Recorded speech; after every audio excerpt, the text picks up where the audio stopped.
हम लोग ने कभी ना कभी साइंस फिक्शन मूवी जरूर देखी होगी। उसमें टाइम मशीन जैसी कोई चीज दिखाई जाती है। ये ऐसी मशीन है दोस्तों जिससे हम पास्ट या फ्यूचर में आप ट्रेवल कर सकते हैं। हम मूवीज में देखते हैं कि ज्यादातर जितने भी हीरोज हुए हैं वो पास्ट या फ्यूचर में ट्रेवल करके जाके अपनी कोई ना कोई गलतियां या कुछ ना कुछ वो करना चाहते हैं। हालांकि दोस्तों हम लोग खाली ये सोचते हैं कि ये सिर्फ पॉसिबल खाली मूवीज में है और रियल में पॉसिबल नहीं है। लेकिन दोस्तों बात है 1960 की, जब वेनिस के एक मशहूर इटालियन पादरी जिनका नाम था एनएलडी, उन्होंने एक टाइम मशीन बनाने का दावा किया था जिसे कोरोना वाइजर के नाम उन्होंने दिया था और इसका खुलासा उन्होंने दोस्तों 2002 में किया था। चलिए आपको इसका कंप्लीट डिटेल में बताते हैं।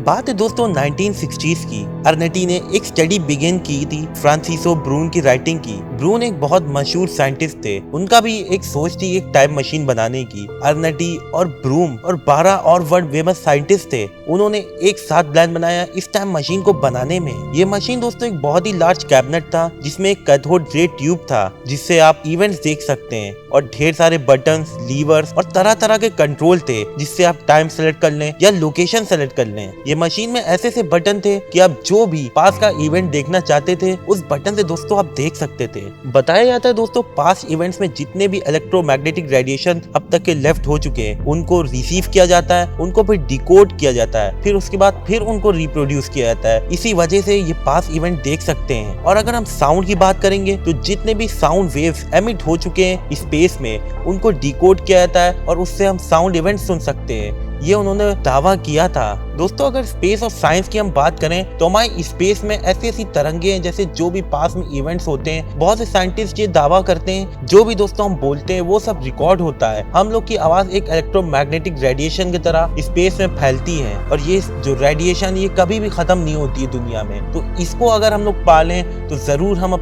पास की आवाज सुन सकते हैं। तो इसी पे दोस्तों अर्नेटी की टाइम ट्रेवल मशीन काम करती थी। लेकिन दोस्तों अर्नेटी बहुत ज्यादा एविडेंस में लैग कर गए थे। उन्होंने ये कहा था कि हमने क्राइस्ट का क्रूसिफिकेशन का इवेंट देखा था और उसके बाद उसको फोटोग्राफ भी किया था। और जहां तक 2 मई 1972 में ला डोमिको डेल कोरे ये एक इटालियन मैगजीन थी उसमें फोटो छपी भी थी। लेकिन बाद में जब इसकी जांच और पड़ताल हुई तब ये पाया गया ये स्कल्पचर जो है लोरेंजो कॉलआउट का है और इस स्टेटमेंट को झूठा पाया गया था। और अर्नेटी में ये भी दावा किया था कि दोस्तों रोम में 69 BC में जो भी ट्रेजेडीज हुई थी वो भी इन्होंने देखी थी। बाद में इसको भी झूठा पाया गया था। लेकिन अर्नेटी ने बहुत ज्यादा ये दावा किया था कि ये मशीन बेशक बहुत ही सही है और इसमें कोई भी खराबी नहीं है। लेकिन बड़े बड़े साइंटिस्ट जैसे अमेरिका की ये मानते हैं कि अर्नेटी एक बहुत बड़ा फॉल्स कॉन्फेशन खेल रहे हैं और ये कॉन्स्पिरेसी थ्योरीज में बहुत शामिल है। और अर्नेटी ये भी बताते हैं कि उस मशीन को उन्होंने डिस्ट्रॉय किया था क्योंकि ये बहुत ज्यादा खतरनाक थी पूरी इंसानियत